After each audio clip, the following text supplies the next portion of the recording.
told me a few years ago that we would ever read headlines like these in American newspapers, I would have called him crazy. Yet here we are, reading them. In the middle of the 20th century, in the United States of America, hundreds and hundreds of teenage boys and girls are becoming hopeless dope addicts every year. It's fantastic, it's unbelievable, and it's terrible, but it's true. The government maintains 2 hospitals just to treat drug addicts at Lexington, Kentucky, and Fort Worth, Texas. It used to be a rare thing for a juvenile to be admitted, but look at these recent figures. And remember, these are only confirmed addicts who have come to the attention of federal authorities. How many others are still only occasional users of marijuana or heroin, morphine, or in some cases sleeping pills? It's pretty hard to estimate. But there's one sure thing. Nobody is going to stay an occasional user very long. This is one game nobody beats. If you use narcotics, before long you'll have the habit, about the hardest in the world to break. And the dope addicts say, you're hooked. Well, how does one become hooked? The simplest way to answer that is to talk to someone who has had the experience. This is the home of Mr. and Mrs. Walter Howard. They just got their teenage daughter back after a 6-month nightmare that even Edgar Allan Poe couldn't have improved on. Mrs. Howard agrees to let us talk to her daughter, Phyllis, when we explain that we could use her case to help others avoid the same mistakes.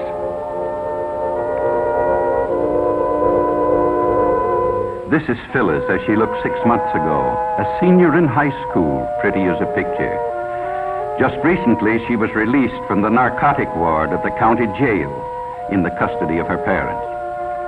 It's hard to believe that this girl is the same as the one in the picture, but it doesn't take long for the drug habit to make anyone over.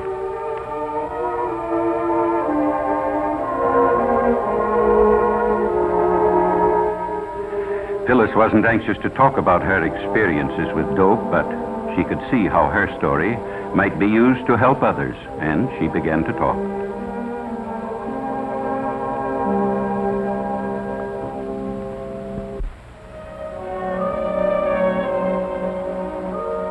I guess I knew about reefers, that's marijuana, ever since junior high. Some of the boys smoked them, the ones who couldn't get along, who were afraid of everything. You know, the ones with no backbone.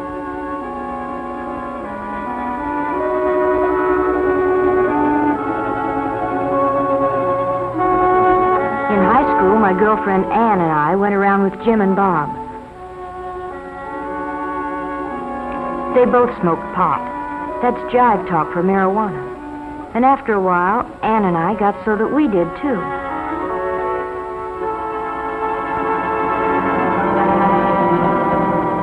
It's funny what it does to you.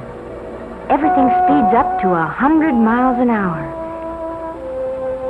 You think you're real sharp and you laugh a lot.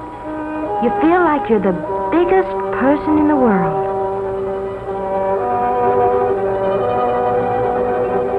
But I didn't feel so good when I came home high that night. My dad knew something was wrong, but he didn't know what. Mother was sure her daughter would never do anything bad. I'd been smoking pot for quite a while before I met Chuck. I guess he was what the newspapers call a peddler. He supplied the kids at school with whatever they wanted. Most of them used reefers like us, but some liked stronger things. There was something intriguing and different about Chuck. I guess I appealed to him in some way, too. Anyway, I found out later what it was about him. He had the heroin habit. He was hooked. Chuck and I started running around together, and one night he asked me up to his place. I knew by now he started peddling after he got the habit, so he could get H for himself. He needed a lot, because he had a big habit. You know something about hypes? They're like a disease. They don't like to see anybody not using the stuff just because they do. Chuck finally talked me into using heroin. He said it would make him feel better. So I tried it. But I was going to be smart. Just take it or leave it. Nothing was going to happen to me. But before I knew it, I was hooked. Bad. I had a heroin habit as big as Chuck. I hadn't been home in weeks. Oh, Chuck and I were married, but it didn't matter very much. Nothing does. Not when you're on H. All you think about day and night is dope. How much you've got, where to get more, what you'll do if you can't get it. And then they'd got Chuck. They had to eventually, I knew that, but it didn't matter much. Nothing did except age. All of a sudden it hit me. If Chuck had seen the cops coming, he might have got rid of our supply.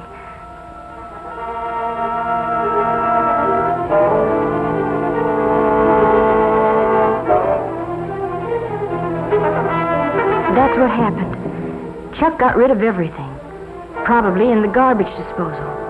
Oh, that's a favorite trick of Hype's when they're going to be arrested. But it left me in an awful spot. I needed a fix bad. So bad I didn't care whether I lived or died. And I didn't know whether I'd ever get another cap.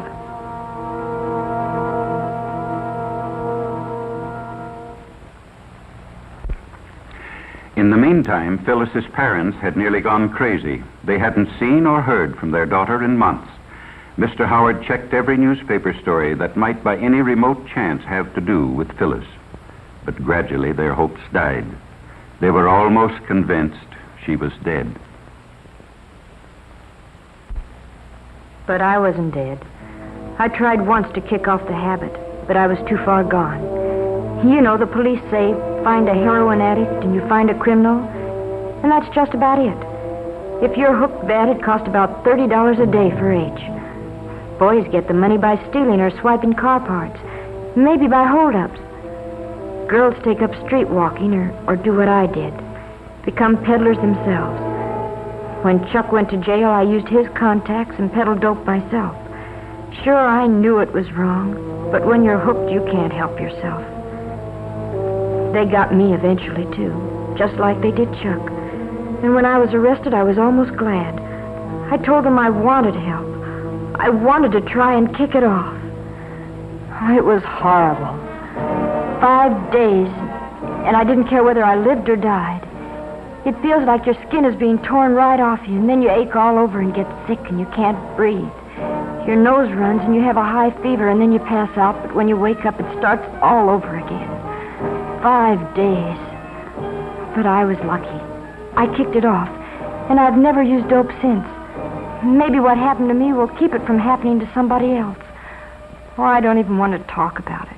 And all I hope is that someday I can forget it. Well, that's Phyllis's story. In the United States of America, 20th century. Unbelievable, isn't it, that such things can happen?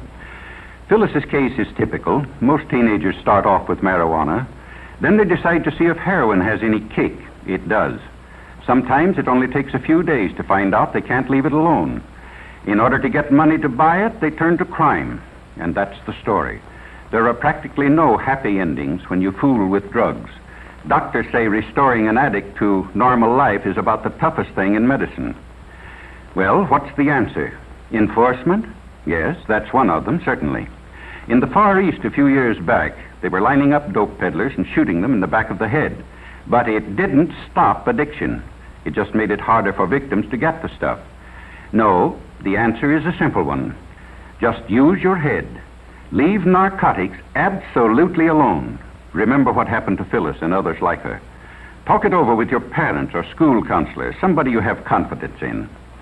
Some say the Reds are promoting dope traffic in the United States to undermine national morale. They did it in China a few years back. It's certainly true that the increased use of narcotics plays right into their hands. But why not show everybody, including ourselves, that young American men and women have too much intelligence to make such a stupid, ghastly, tragic mistake? Let's make tomorrow's headlines read like this.